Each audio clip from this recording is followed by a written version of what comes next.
Prime Minister Johnson, Excellencies, colleagues, ladies and gentlemen, the speeches we've just heard resonate deeply with me.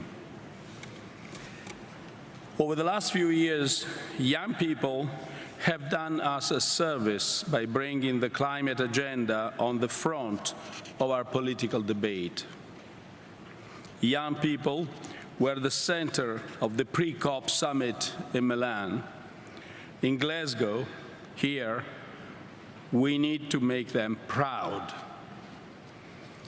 The projected rise in global temperatures is set to affect dramatically life on our planet. From catastrophic fires and floods we've seen now, to the bleaching of coral reefs, to the loss of biodiversity, the impact of climate change is already all too evident. Its price also rising fast, especially for the poorer nations.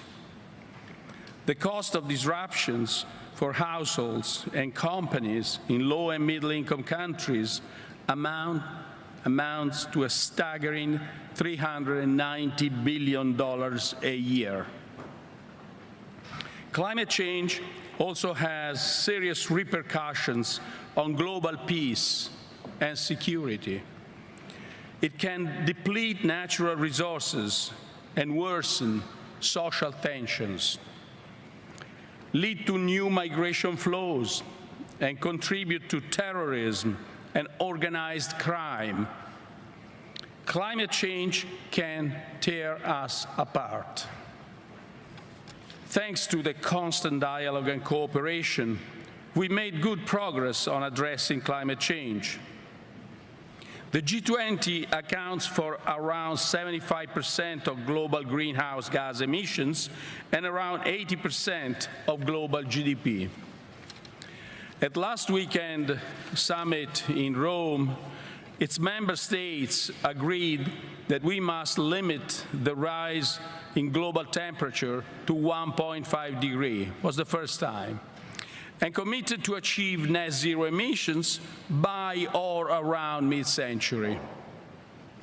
We decided to step up our actions starting from this decade, enhance our nationally determined contributions, and stop the international public funding of unabated new coal by the end of this year.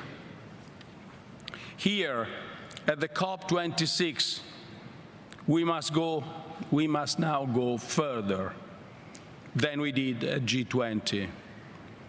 We need to speed up our commitment to keep the rise in temperatures below 1.5 degrees. We need to build on the G20 agreement and act faster and more decisively. We must strengthen our efforts in the realm of climate finance. We must bring together the public and the private sector in new ways. We had a roadmap just made by Prince Charles. Prime Minister Johnson highlighted the amount of private money available. It's tens of trillions. But now we've got to use them. Now we have to find an intelligent way to spend them and spend them quickly. We need, first and foremost, that all multilateral development banks, and especially the World Bank, co-share with the private sector risks that the private sector alone cannot bear.